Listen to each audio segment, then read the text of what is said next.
अस्सलाम वालेकुम, मेरा नाम अज़हर है और पिछले कुछ वीडियोस में हम बात करते आ रहे हैं ऑस्ट्रेलियन माइग्रेशन की कि ऑस्ट्रेलियन माइग्रेशन कैसे ली जा सकती है, कौन से ऐसे प्रोफेशंस हैं जिनकी डिमांड ऑस्ट्रेलिया में ज़्यादा है और उनकी मदद से आपको माइग्रेशन में आसानी हो सकती है। ये वीडियो सीरीज़ मैंने ख़ासकर उन बच्चों के लिए बनाना शुरू की है जो यहाँ पे एज स्टूडेंट आते हैं या आना चाहते हैं, और एक उनका मकसद ये होता है कि कोई अपनी तालीम मुकम्मल करने के बाद उस एजुकेशन की बुनियाद पर माइग्रेशन के लिए अप्लाई करें। अक्सर औक़ात होमवर्क पूरा नहीं होता या सही नहीं होता और वो कुछ ऐसी फील्ड्स में दाखिला ले लेते हैं जिनकी बुनियाद पर माइग्रेशन मुमकिन नहीं है या मुश्किल है। ठीक है, तो उन बच्चों को गाइड करने के लिए ये वीडियोस बनाई जा रही हैं। और आज हम बात करेंगे वीज़ा सब क्लास 189। ठीक है जी, 189 वीज़ा की बुनियाद पर अगर आपको वीज़ा ग्रांट हो जाता है तो आपको ऑस्ट्रेलिया में परमानेंट रेजिडेंसी मिल जाती है, यानी कि आप यहाँ पे रह सकते हैं, किसी भी शहर में किसी भी इलाके में रह सकते हैं, किसी भी इदारे में जॉब कर सकते हैं, चाहे वो पब्लिक हो या प्राइवेट इदारा हो। आपको ऑस्ट्रेलियन मेडिकेयर बेनिफिट्स हासिल होते हैं। इसका मतलब ये है कि खुदा न खास्ता अगर आपको कोई बीमार हो जाते हैं, कोई बीमारी लग जाती है आपको, तो आपका इलाज ऑस्ट्रेलियन गवर्नमेंट करवाएगी ऑस्ट्रेलियन पब्लिक हॉस्पिटल्स में। ठीक है जी, तो कौन से लोग इस वीज़ा के इस क्लास के तहत अप्लाई नहीं कर सकते? सबसे पहली कंडीशन ये है कि आपकी उम्र 45 साल से कम होना चाहिए। मतलब ये कि अगर आपकी उम्र 45 साल है तो आप या उससे ज़्यादा है तो आप इस वीज़े के लिए अप्लाई नहीं कर सकते। आपके खिलाफ कोई क्रिमिनल रिकॉर्ड नहीं होना चाहिए अपने मुल्क में। और तीसरी कंडीशन ये है कि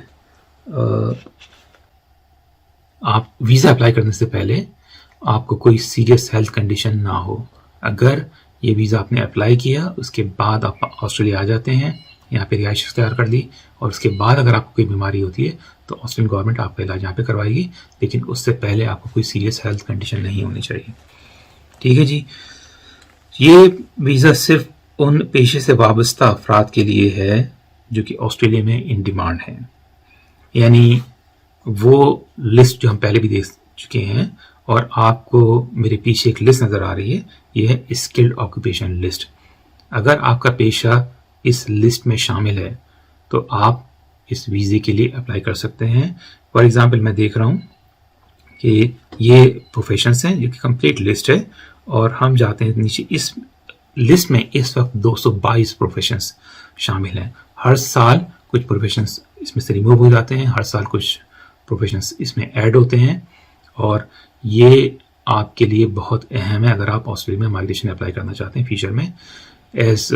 अगर आप मैच्योर पर्सन हैं जो कि पाकिस्तान में जॉब भी कर रहे हैं किसी प्रोफेशन के तहत, और उसके आप ऑस्ट्रेलिया में परमानेंट रेजिडेंसी अप्लाई करना चाहते हैं, तो आप पाकिस्तान से बैठ के भी ये इस वीज़ा क्लास के अंदर अप्लाई कर सकते हैं। और अगर आप स्टूडेंट यहाँ पर आते हैं और कोई तालीम हासिल करते हैं किसी ख़ास प्रोफेशन में, तो भी आप ऑस्ट्रेलिया में रहते हुए इस वीज़ा क्लास के तहत अपना माइग्रेशन अप्लाई कर सकते हैं।